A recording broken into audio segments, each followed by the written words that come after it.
Hoje o tema da pregação, da partilha que vou fazer hoje de manhã, chama-se Crer para Compreender. Crer para compreender. Muitas vezes nós queremos compreender para que depois podemos crer. Mas hoje eu vou tentar abrir esta área de fé, de alegria, esta área em que nós podemos acreditar, crer, mesmo antes de compreender. E eu peço a graça do Senhor para poder explicar isto e partilhar convosco o que o Senhor tem posto no meu coração para hoje de manhã. Amém? Esta palavra, crer, esta frase, crer para compreender, foi usado inicialmente pelo homem na Igreja Católica, chamado Anselmo, que depois da sua morte, ele foi considerado um santo, e é chamado Santo Anselmo, em que ele oficializou este termo, crer para compreender, porque naquela altura na Igreja Católica, todo o meio religioso, estava num meio muito lógico, é que as pessoas tinham que compreender tudo e fazer lógica, e o Espírito não estava muito operante, não estava a operar muito, ou quase nada naquela época, era nos anos 1100. E este Anselmo começou a pesquisar, estudar a palavra de Deus, e ele começou a notar que na palavra de Deus havia este conceito que depois fez uma grande revolta no meio da Igreja Católica, e ele era muito maltratado por causa desta filosofia, que era a filosofia de crer para compreender. E esta ideia nós vimos na Bíblia várias vezes, em que as pessoas eram chamadas, eram encorajadas a crer no meio de uma situação que era impossível compreender, porque estavam numa situação que não dava, em que eles precisavam de crer na palavra, acreditar na palavra, para depois poder ver um milagre acontecer. Este mês nós temos como tema o Cântico Novo. Este tema tem base, e vocês têm estado a receber os devocionais e as formas que nós temos estado a partilhar convosco este tema, em que a base se encontra em Isaías 54. Vamos abrir as nossas Bíblias em Isaías 54. Eu vou ler e eu quero que vocês acompanhem esta leitura. Este versículo é assim, que diz: Canta, ó estéril, que não deste à luz, exulta de júbilo e cante alegremente. Tu que não tiveste dores de parto, porque mais são os filhos da desolada.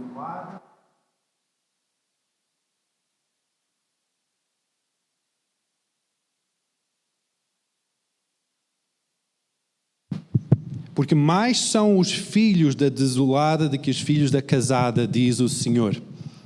Aqui nós temos neste versículo este conflito. Cantar na esterilidade.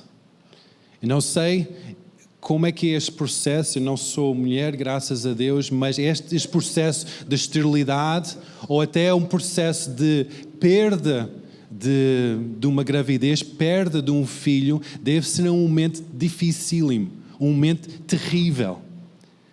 Mas neste versículo Deus coloca, está no livro de Isaías, mas é de inspiração do Espírito Santo, Deus coloca duas palavras numa frase que parecem não é suposto estarem nessa mesma frase, que é canta alegremente, ou canta com júbilo, canta, não é um fado, não é uma lamentação, canta alegremente, ó estéril.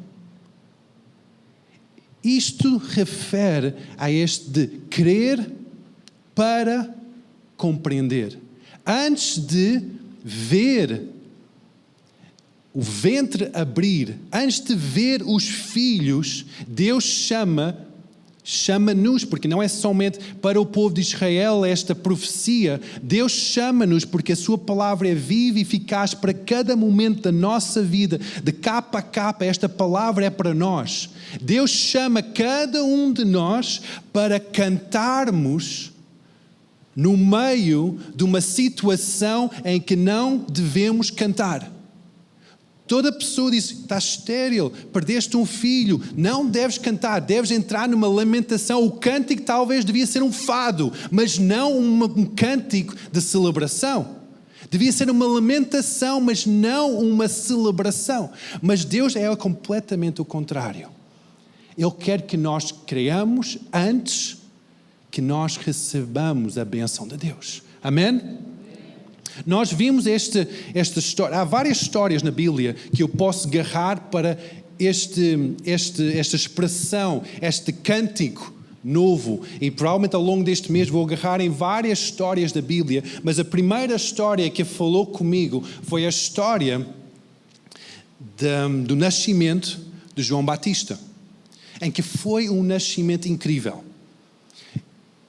Isabel, uma mulher idosa, muito avançado em anos.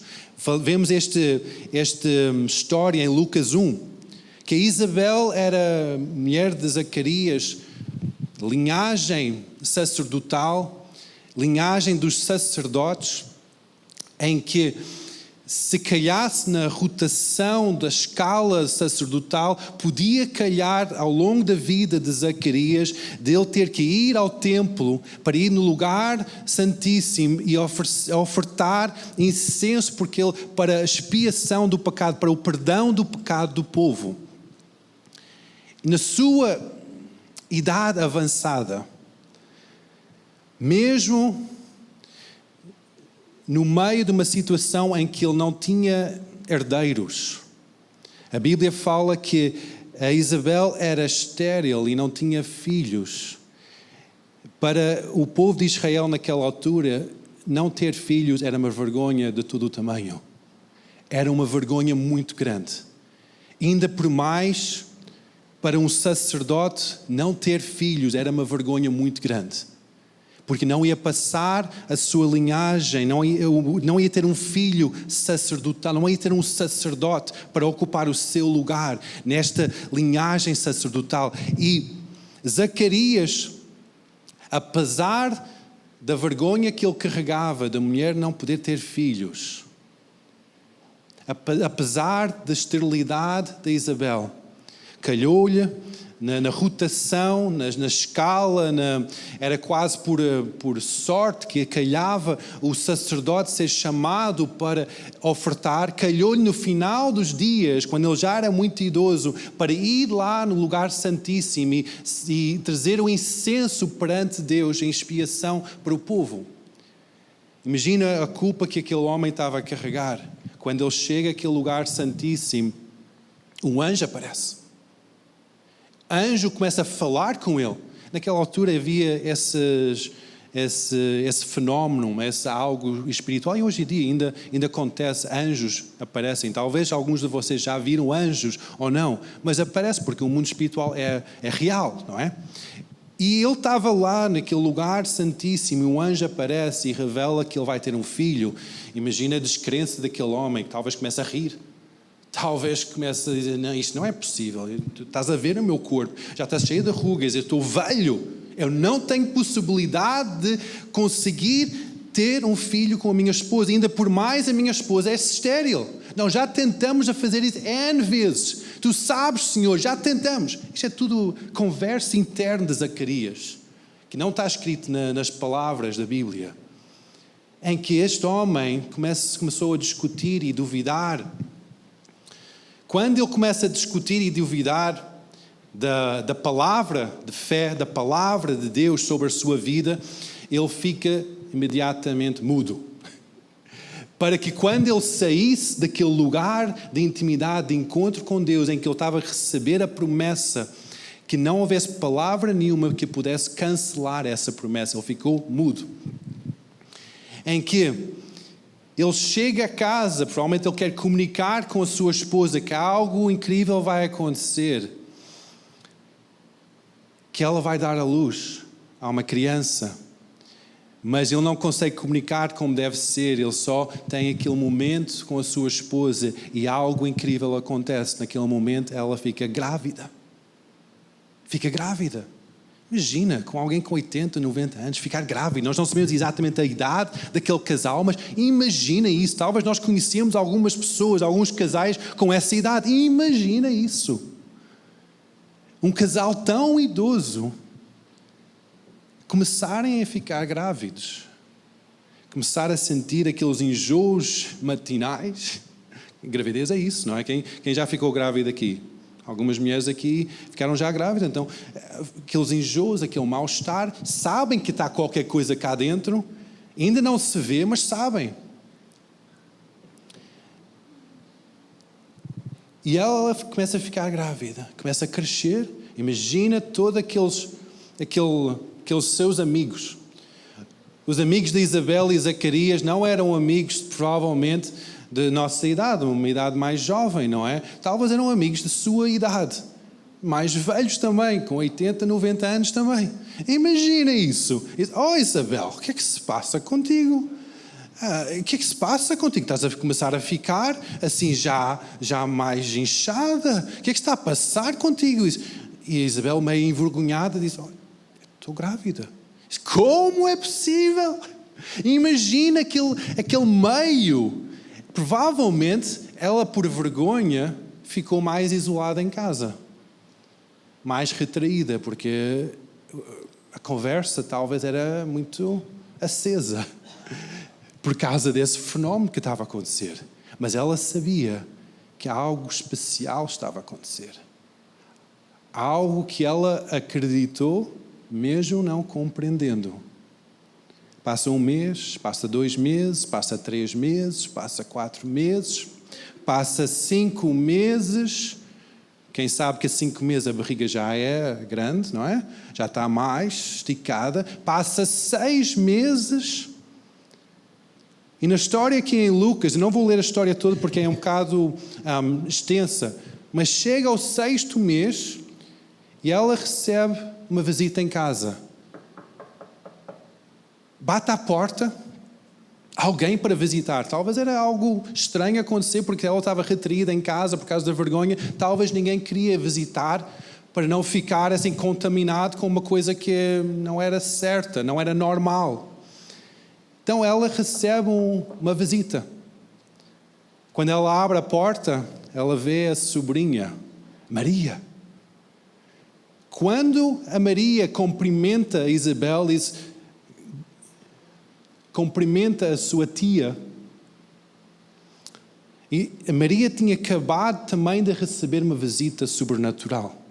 Talvez semanas anteriores, ou talvez 1 mês anterior, não passa de 1 mês, de acordo com os historiadores que pensam que não passou mais do que 1 mês daquela visita sobrenatural pelo anjo Gabriel, em que o anjo diz: graciosa és tu, meio dos homens, vais dar luz a um filho, ele será o Messias. A reação de Maria era completamente diferente da reação de Zacarias, em que ela disse: seja feita em mim a tua vontade, Senhor. A sua boca não ficou travada porque ela estava a entrar em concordância, mesmo não compreendendo que era possível, porque ela não era casada, era virgem. Então, mesmo não compreendendo, houve uma mudança. Não era como Zacarias que duvidou, mas era em concordância com a palavra de Deus. E seja feita em mim a tua vontade, Senhor. Naquele momento, ela ficou grávida. Algo aconteceu porque ela concordou com a palavra do Senhor. Quando ela chega à casa da sua tia, cumprimenta a sua tia, provavelmente assim, aquele bebê no ventre de Maria, com menos de 1 mês de idade, é um tamanho de um grão de lentilhas, é uma coisa pequeninha.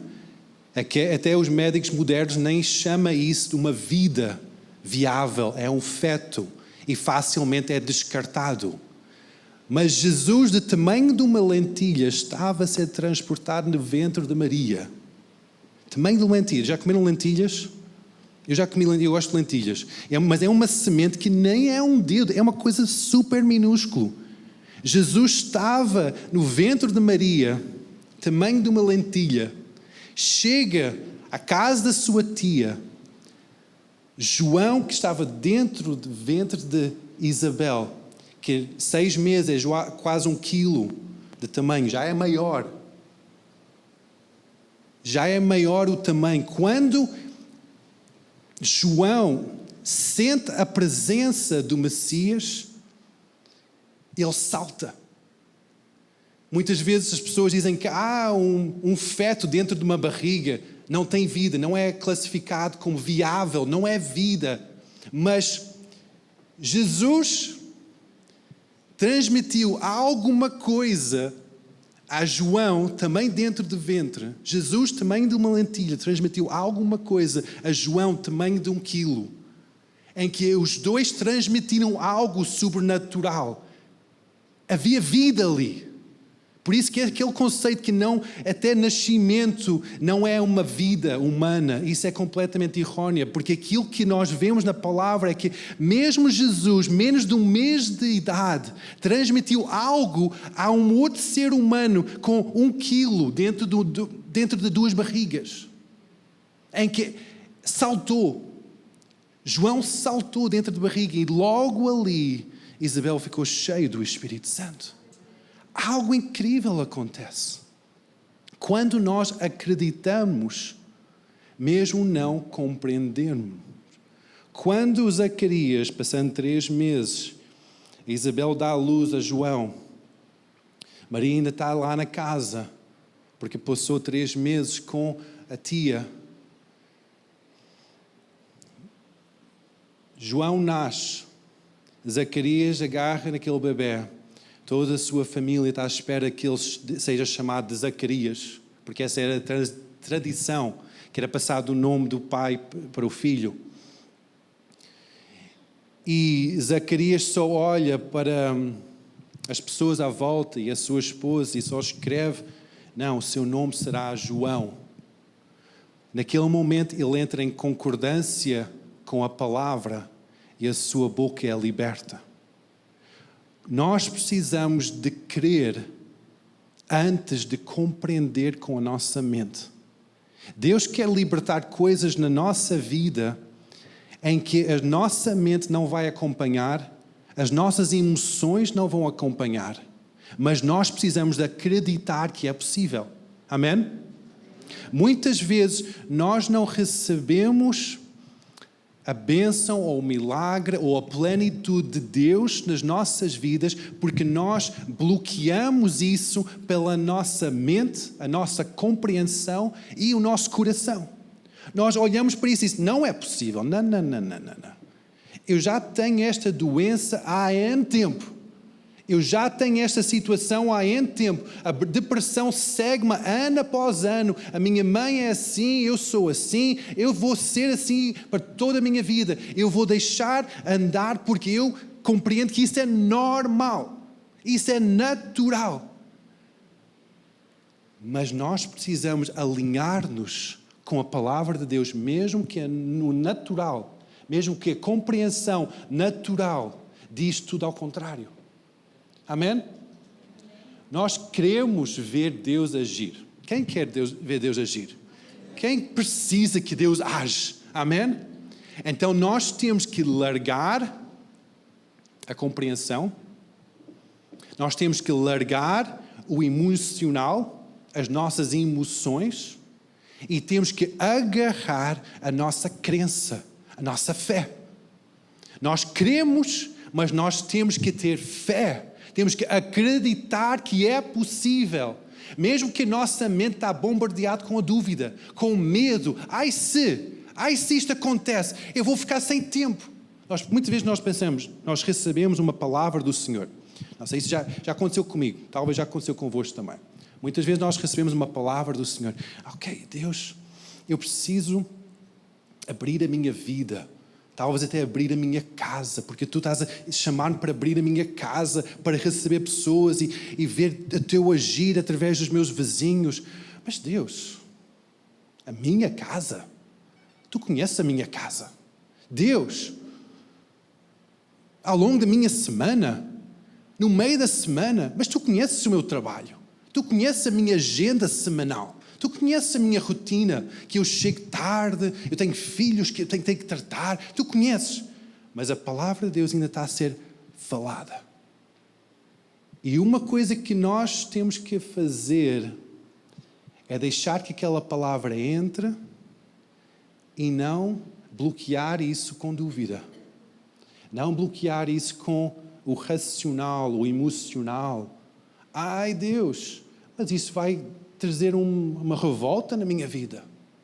Ai Deus, isso vai mudar completamente a estrutura que eu tenho.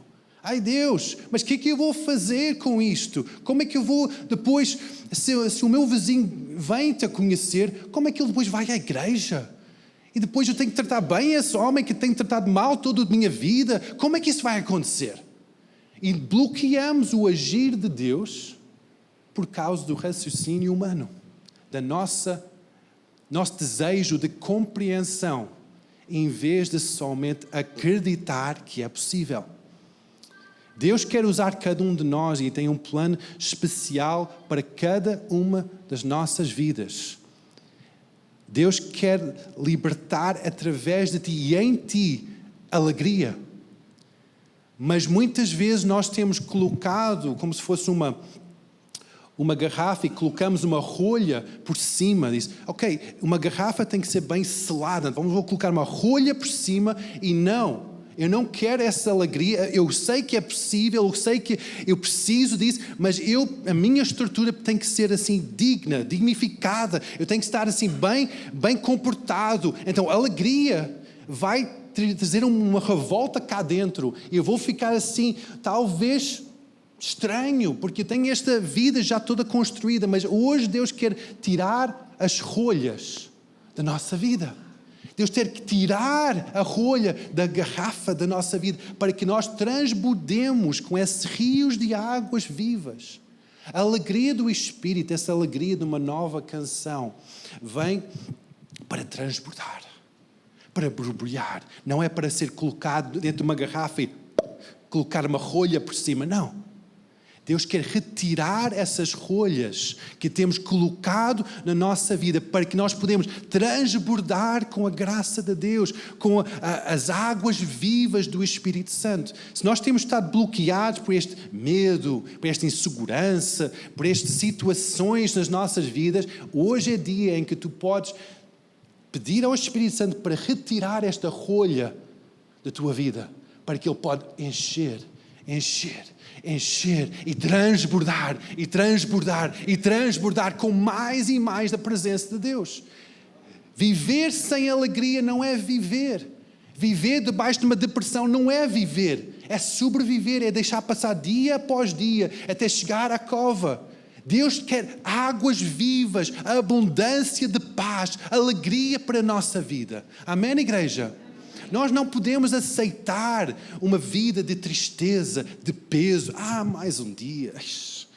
Eu vou enfrentar aquelas pessoas novamente. Mais um dia. Não! A alegria do Senhor é a tua força, é a minha força. Então chegamos amanhã e dizemos, glória a Deus! Mais um dia, glória a Deus! Mais um dia, tenho mais força em mim. Mais um dia que eu posso ver Deus fluir através da minha vida. Eu não aceito a tristeza, eu não aceito a fraqueza, eu não aceito a dor das costas, eu não aceito isso. Mas eu vou deixar que Deus transborde em mim a sua graça, a sua alegria, o seu amor, a sua compaixão, a sua esperança, a sua vida abundante. Isso é que Deus tem para nós. Alegria da salvação, alegria da vida com Deus. Tantas vezes nós somos levados àquele lugar de queixume. Está muito sol hoje, está um dia lindo, mas este vento fresco, eu preciso de um casaco. Está muito sol hoje, mas esse sol está-me a queimar. Muitas vezes nós, num tempo maravilhoso, nós encontramos coisas, mas para tirar isso, para colocar uma rolha, para abafar ao que Deus tem nos abençoado com a sua bondade. Deus tem dado tanta bênção sobre a tua vida, sobre a minha vida. Nós temos que reconhecer isso, reconhecer. A palavra diz, conta as tuas bênçãos. Conta, numera, ver o que é que Deus tem feito na tua vida. Conta, repara, olha para como Deus te tem abençoado. O ar que tens nos teus pulmões, a força que tens nos teus braços, os filhos que tu tens. Mas os meus filhos são um bocado resmungões, portam-se mal, Mas olha para essa linda ser humano. Olha tão lindo que aquele homem, que aquela criança é. Em vez de criticar, em vez de olhar para o negativo, e isso abafa a bondade de Deus, retira a rolha. Começa a olhar pela bondade de Deus. Deixa que a bondade de Deus flui na tua vida para os teus filhos, para a tua esposa, para o teu trabalho, o teu patrão. Deus quer impactar mesmo a área secular da nossa vida, fora do âmbito religioso, para que Deus pode fluir com o seu amor, com a sua alegria, com a sua paz, para cada pessoa à nossa volta. Isso talvez vai tirar-te fora de uma zona que tu achas confortável. Talvez vai começar a nascer algo em ti que vai mudar o teu conforto. Talvez vai mudar a tua perspectiva. Talvez vai mudar o futuro da tua vida. Tanto Isabel como Maria, ao deixar que aquele ser humano precioso crescesse, a sua vida nunca mais foi igual.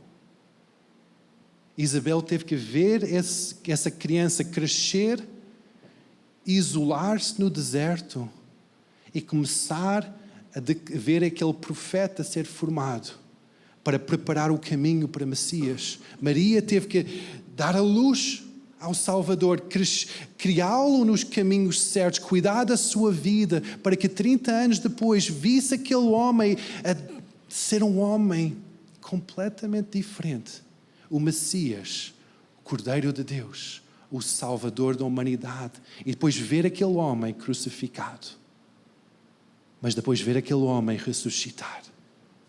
A sua vida nunca mais foi igual. Porque ela largou a sua compreensão e andou em acordo com a sua fé. Ela concordou, creu e viu algo ser transformado na sua história.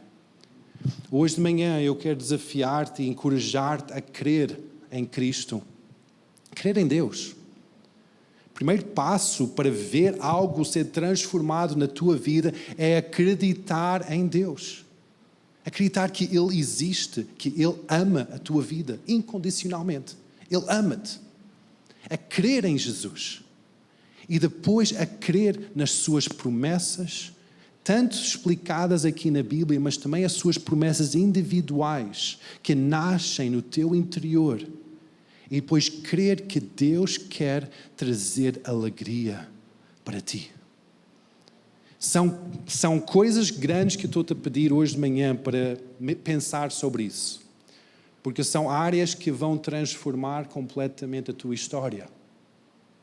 Vão transformar-te. O primeiro passo, crer em Jesus, vai transformar a tua história. Vais entrar num caminho de salvação, de uma transformação total da tua história. Crer no amor de Deus vai te libertar de um peso que te sentires incapaz, sentires rejeitado, inferior, porque o amor de Deus vai se derramar sobre a tua vida, vais sentir paz, leveza, mas isso vai transformar a forma que tu tens vivido até agora. Crer nas promessas de Deus também vai transformar-te, porque tu vais começar a ver que aquilo que Deus falou vai se cumprir. Está a cumprir. E crer que Deus quer que seja uma pessoa alegre também vai transformar. Porque talvez tenhas criado uma estrutura à tua volta negativa. E isso é confortável até agora. porque é a tua identidade. Eu sou assim mais cabisbaixo, mais assim, eu sou assim.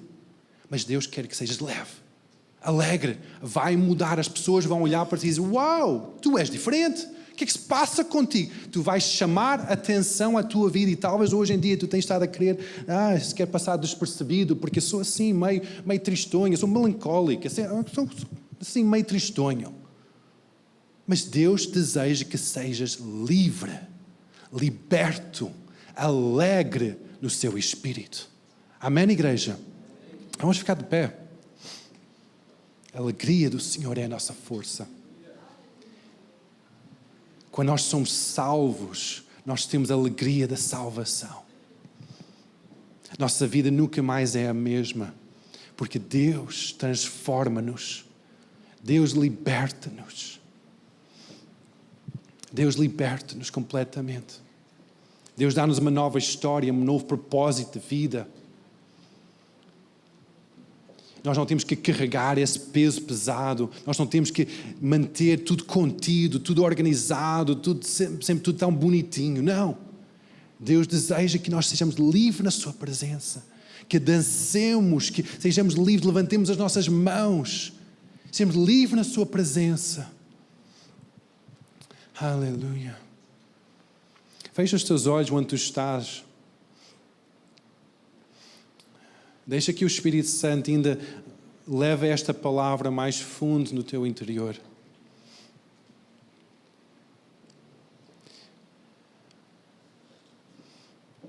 Que a sua palavra penetre mais fundo. Santo Espírito, obrigado, Senhor, porque onde tu estás há liberdade, Deus. Obrigado, Senhor, porque há rios de águas vivas na tua presença. Obrigado porque há paz da tua presença. Há alegria da tua presença. Tu és o amor. Obrigado, Espírito Santo. Ao contemplarmos, nós também conseguimos ver o estado da nossa realidade atual. E nós queremos mais, Senhor. Nós queremos mais. Nós não estamos satisfeitos com como nós temos vivido até agora. Mas nós queremos mais, Senhor. Nós queremos andar alegres, Deus. Nós queremos andar com paz, com a esperança. Então hoje nós abrimos o nosso coração para Ti, Espírito Santo, e nós pedimos que Tu nos transformas, que Tu nos dês uma nova canção,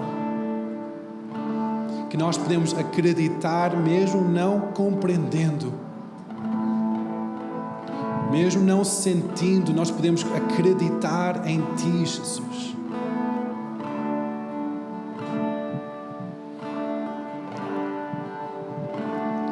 Santo Espírito, Santo Espírito, Santo Espírito.